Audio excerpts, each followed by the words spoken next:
আমার যুবক ভাই, তোমরা আমাদের আগামী দিনের সম্পদ। নষ্ট হইও না বাপ। ইসলামের জন্য লড়বে কে বাপ? ক মুরব্বীরা তো চলে যাবে বাপ। 18 বছরের ছেলে, 20 বছরের ছেলে, 22 বছরের তাগড়া জওয়ান, তুমি নষ্ট হয়ে গেলে, তুমি চরিত্রহীন হয়ে গেলে, তুমি যদি সারাক্ষণ নারী ছাড়া, ছবি ছাড়া, মদ, জুয়া, অশ্লীলতা, তুমি যদি মোবাইলের আসক্তি ছাড়া চলতে না পারো, আগামী দিনে ইসলামের জন্য তুমি করবা কেমনে, লড়বে কেমনে? আগামী প্রজন্ম তোমার হাতে নিরাপদ দিন পাবে কেমনে? বেঁচে থাকার নিরাপত্তা মিলবে না। বেঁচে থাকার 53 বছর বাংলাদেশের বয়স, 53 বছরের সমাজে বেনামাজির সংখ্যা যদি এত বেশি হয়, 53 বছরের ভিতরে মোবাইলে আসক্ত যুবকের সংখ্যা যদি এত বেশি হয়, 53 বছরের ভিতরে বেপর্দা নারীর পরিমাণ যদি এত বেশি হয়, এত মসজিদ মাদ্রাসা চারদিকে থাকার পরেও যদি এই মসজিদ মাদ্রাসা ষড়যন্ত্রের কারণে কমে যায়, আগামী 20 বছর পরে, 30 বছর পরে, আগামী 30 বছর পরে ছেলেরা আমার, তুমি আজকে যে ছেলেটার বয়স 16, আগামী 20 বছর পরে তোমার বয়স হবে 36। আজকে যে ছেলেটার বয়স 20, আগামী 20 বছর পরে তোমার হবে 40। আমার এখন 42 বছর। ধরে নাও আমার 4টা সন্তান আছে, 2টা মেয়ে আছে, 2টা ছেলে আছে। তাহলে আগামী 42 বছর যার বয়স আসবে, 20 বছর পরে, 25 বছর পরে, হতে পারে আল্লাহ চাহে তো আল্লাহর দয়ায় তুমি হায়াত পাইলে তুমিও 2টা বাচ্চার মা, বাবা হবা, 3টা সন্তানের বাপ হইবা। তাহলে তোমার এই যৌবন কালটা যদি তুমি সারা দিন মোবাইলেই কাটাও, অশ্লীল ছবি দেখে কাটাও, এক ওয়াক্ত নামাজ পড়তে যদি মন না চায়, তুমি যদি রাস্তার সমস্ত বেড়ি দেখতে মন চায়, পৃথিবীর সব উলঙ্গ ছবি যদি দেখতে মন চায়, আল্লাহর দোহাই করে বলো বাপ, তোমার হাতে তোমার জেনারেশন তারা কি করবে? আজ আমাদের সন্তান কি পরিমাণ গুনায় আসক্ত, এক মোবাইল তাদেরকে কি পরিমাণ অসভ্যতায় পৌঁছাইছে, বাবারা, চাচারা, আপনারা কল্পনায়ও জানেন না। আপনারা জানেন না। আপনি মনে করছেন ফুলাগা নষ্ট হয়ে গেছে, না, নষ্ট হয়েছে না, শুধু গন্ধ ছুটছে। নষ্ট হইলে তো ভালো আছিল, রাতের ভাত তো সকালে ভিজাইয়া দুইয়া খাইয়ে লাইলে সারত। এটা তো বিরিয়ানি পচে গেছে, এটা বিরিয়ানি পচে গেছে, পচা বিরিয়ানি বাড়ির কাছেও রাখা যায় না, দূরে ডাস্টবিনে ফেলতে হয়। সন্তানের হালাত এমন। ছেলেটার নষ্টামি এই পরিমাণ, মেয়েটার নষ্টামি এই পরিমাণ। হাসতে হাসতে টাকা নষ্ট করছে, লক্ষ লক্ষ টাকা। অজস্র মানুষ রাস্তাঘাটে, খোলা রোডে ঘাটে, চায়ের দোকানে, ফুটবল খেলোয়াড় খেলে, ক্রিকেট খেলোয়াড় খেলতেছে, তার 4 ছক্কা, তার খেলার জিতা হারা নিয়া কোথায় খেলা? আর এইখানের অসভ্য জানোয়ার এইখানে চায়ের দোকানে, রাস্তার আড্ডায় বৈশা বেট ধরে, বাজি ধরে, জুয়া সম্পূর্ণ হারাম। 1000 টাকা, 2000 টাকা, 5000 টাকা। আরে জুয়াখোর, তোর এই টাকা তোর বাপের না, তোর আল্লাহর দেওয়া, আল্লাহর দেওয়া। তুই কার টাকা নষ্ট করলি? এই জুয়া খেলার অনুমতি কে দিল তোকে? চায়ের দোকানে, রাস্তার পাশে চলতে ফিরতে দেদারসে ছেলে পেলে, মাঝ বয়সী লোক জুয়া খেলতেছে। এটা ছক্কা, মানে 1000, এটা আপনার জিতবো এই ম্যাচ 2000। আশ্চর্য কথা, খেলে কারা? টাকা খরচ করে কি? আরে পাগল কি? এরকম পাগল হয়নি মানুষ। একটা টাকা যেই কামাই করুক, আরে ভাইয়া তুমি কামাই করো আর তোমার বাপে কামাই করো, বিদেশে হোক আর লন্ডনে হোক, কেউ সিরা সাবাইয়া কামাই করে না। প্রত্যেকটা টাকার মধ্যে, উপার্জনের মধ্যে কারো না কারো মাথার ঘাম, কপালের ঘাম, কষ্ট আর মেহনত জড়িয়ে আছে। টাকাটা কি এমনি চলে আসছে? এটা তো তুমি যে 2 আঙ্গুলে টিপ্পা অনলাইনে টাকাগুলো শেষ করে দিলা, মোবাইলটা টিপ্পা, তুমি যে অনলাইনে জুয়া খেলে টাকাটা শেষ করে দিলা, এইভাবে তো রাজার ভান্ডারও ফুরায় যাবে, এভাবে তো 7 রাজার ধনও শেষ হয়ে যাবে। আমি অনুরোধ করছি বাপ, আমাদের সমাজগুলোতে খুব বেশি আমার পরিচিত জন, মানে অর্থাৎ এই পরিমাণ আশ্চর্য যে নিজের কষ্টের অর্জিত টাকা এইভাবে জুয়া খেলে, খেলোয়াড়দের পিছন দেখে দেখে, খেলোয়াড় খবরও নাই, হেতে হেতের খেলা খেলে। আর আমার সন্তান, আমার বাবারা, আমার ভাইরা এখানে বৈশা জুয়া খেললা টাকাটা শেষ করতেছে। আল্লাহ তাআলা আমাদের প্রত্যেককে রহম করেন।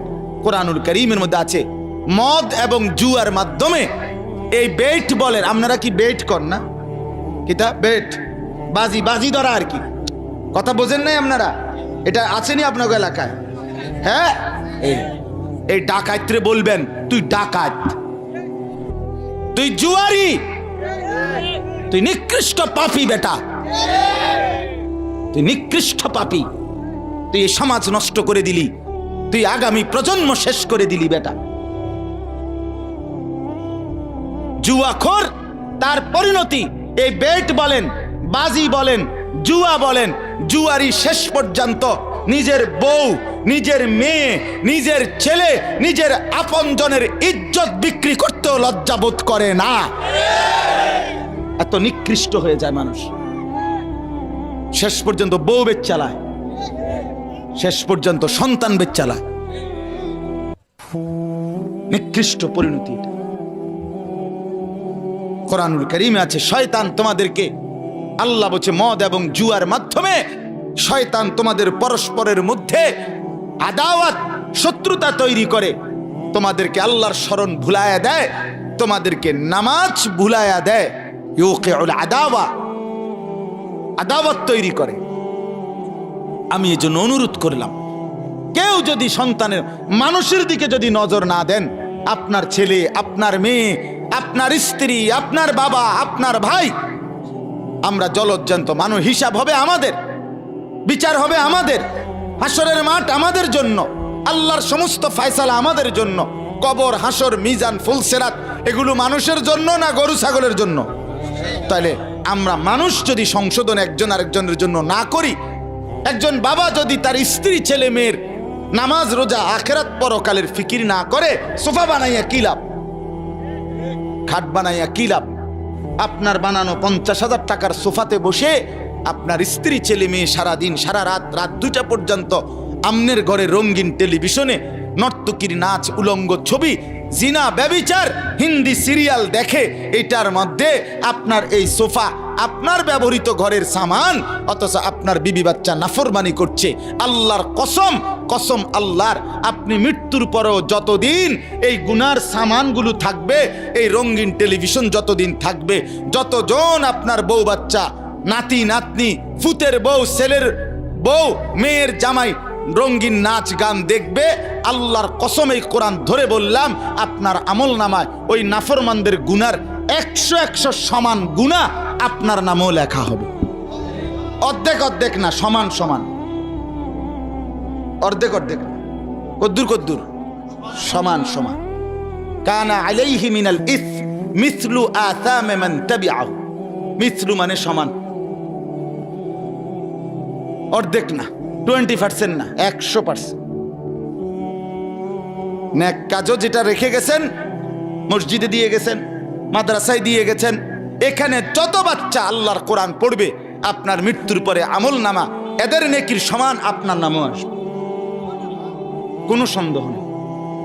অর্ধেক অর্ধেক না, 50-50 না, সমান সমান। আল্লাহ আমাদেরকে বুঝ দান করে। এজন্য আমার বাপ, আমার ভাই, আমার বন্ধু, আমরা পরিবর্তন চাই, বদলাইতে চাই। জিন্দেগি সুন্দর করেন, জীবনের কদর করেন। আমার যুবক ভাই, তোমরা আমাদের আগামী দিনের সম্পদ, নষ্ট হইও না বাপ। ইসলামের জন্য লড়বে কে বাপ? ক মুরব্বীরা তো চলে যাবে বাপ। 18 বছরের ছেলে, 20 বছরের ছেলে, 22 বছরের তাগড়া জওয়ান, তুমি নষ্ট হয়ে গেলে, তুমি চরিত্রহীন হয়ে গেলে, তুমি যদি সারাক্ষণ নারী ছাড়া, ছবি ছাড়া, মদ, জুয়া, অশ্লীলতা, তুমি যদি মোবাইলের আসক্তি ছাড়া চলতে না পারো, আগামী দিনে ইসলামের জন্য তুমি করবা কেমনে, লড়বে কেমনে? আগামী প্রজন্ম তোমার হাতে নিরাপদ দিন পাবে কেমনে? বেঁচে থাকার নিরাপত্তা মিলবে না।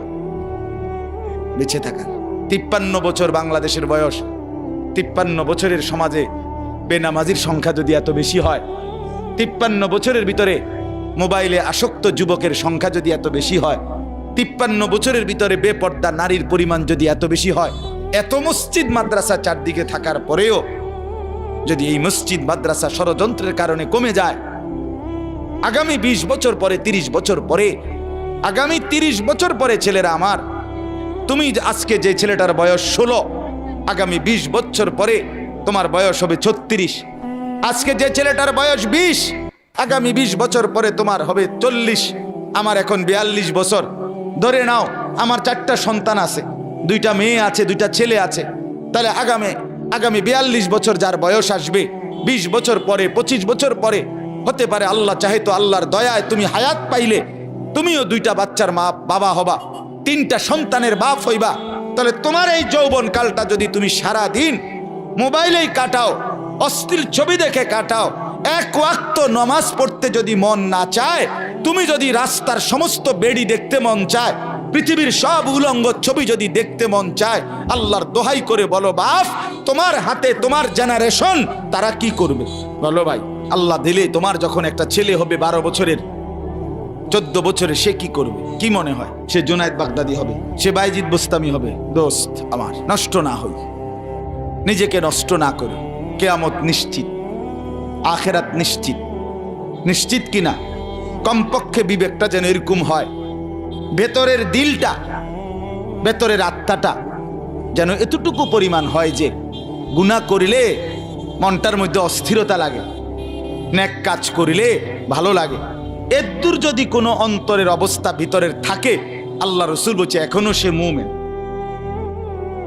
কিন্তু যেদিন গুনার পর গুনাহ, মিথ্যার পর মিথ্যা, চুরির পর চুরি, মদের পর মদ, জুয়ার পর জুয়া, জিনার পর জিনা, বেবিচারের পর বেবিচার, বেপর্দার পর বেপর্দা মা বোন, যেদিন আর কোনো অসুবিধা বোধ হচ্ছে না, চেহারায়, সুরতে, চলনে বলনে পাপের কোনো অনুভূতি নাই, আল্লাহর কসম রাসূলুল্লাহ বলে ধরে নাও ঈমান হারিয়ে গেছে। লা ইয়াজনি জানি হিনা ইয়াজনি ওয়া হুয়া মুমিন। রাসূলুল্লাহ বলে কোন জিনাকার, ব্যভিচারী নারীর সাথে যখন অপকর্ম করে সে ঈমানদার থাকে না। লা ইয়াসরিকু সারিকু হিনা ইয়াসরিকু ওয়া হুয়া মুমিন। কোন চোর যখন চুরি করে, রাসূল বলে সে মুমিন থাকে না। লা ইয়াশরাবুল খামরা হিনা ইয়াশরাবু ওয়া হুয়া মুমিন। রাসূল বলে কোন নেশাখোর যখন নেশা করে তখন সে মুমিন থাকে না, মুমিন থাকে না। বাপ আমার, কতদিন সুদ খাইলে অভাব মিটবে? কতদিন হারাম রোজগার করলে অভাব পূরণ হবে? পূরণ হবে না। অতএব আখিরাত নিশ্চিত, কিয়ামত নিশ্চিত, মৃত্যু নিশ্চিত। চোখের সামনে প্রতিদিন কত মানুষের চলে যাওয়া, এরপরও যদি আল্লাহকে না চিনি কখন চিনব আমরা? আল্লাহ আমাদেরকে বুঝ দান করেন, আল্লাহ আমাদেরকে কবুল করেন। অনেক ছেলে মাশাআল্লাহ এখানে ওখানে দেখেন আপনারা, চাচারা আপনারা তাকায়া দেখেন আপনাদের সন্তানেরা, এরা রংপুরের ছেলে না, এরা আমার কুমিল্লার না, এরা চিটাগাংয়ের না, এরা আপনাদের ছেলে, আপনাদের মহল্লার। আপনারা একটা নজর একজন মুরব্বী তারাইয়া দেখেন, আপনাদের এই ছেলেদের দিকে তাকাইলে দেখবেন কমপক্ষে 90% নামাজ পড়ে না। আপনি দেখেন, আমারও কোন আমি দাঁড় করাই, তোমাদের চেহারা দেখলে তো বাপ বোঝা যায়। আহা, এজন্য বললাম আমার ছেলেরা, চেহারা দেখলে তো বোঝা যায় বাপ তুমি যে এক ওয়াক্ত নামাজও পড়ো নাই। চেহারাটা কালো, চেহারাটা পাষাণ, চেহারাটা দয়া মায়াহীন, চেহারাটা নির্দয়, চেহারার মধ্যে কোনো রসকস থাকে না। কসম আল্লাহর। হযরত আব্দুল্লাহ ইবনে মাসউদ বলছে প্রত্যেকটা গুনাহ চেহারা কালো করে, সাওয়াদুন ফিল ওয়াজহ। প্রত্যেকটা গুনাহ, একবার নারী দেখছো একবার কালো হইছে, আবার আরো আরো আরো, প্রত্যেকটা গুনাহ সাওয়াদুন ফিল ওয়াজহ, চেহারা কালো করে। জুলমাতুন ফিল কলব, অন্তরটা অন্ধকার করে। ওয়াহানুন ফিল বাদান, শরীরের শক্তি কমিয়ে দেয়, শক্তি কমিয়ে দেয়, কিচ্ছু ভাল লাগে না। এ মোবাইল টিফোন ছাড়া টানা দিয়া মানে ভাল লাগতেছে না, এরপর এমনি এমনি মানে এটা ছাড়া অন্যটা পছন্দ না। শরীরের দুর্বলতা, অক্ষমতা, ব্যর্থতা, কাপুরুষতা, যৌবনের ক্ষমতা শেষ, শারীরিক সক্ষমতাও শেষ, প্রয়োজনের মুহূর্তে আর কিছুই থাকে না। নিজের হাতকে অপকর্ম করে নষ্ট করে দিছ, শরীরটাকে শেষ করে দিছ, নিজের লজ্জাস্থানকে নষ্ট করে ফেলছ, হায়াত বরবাদ করে দিছ।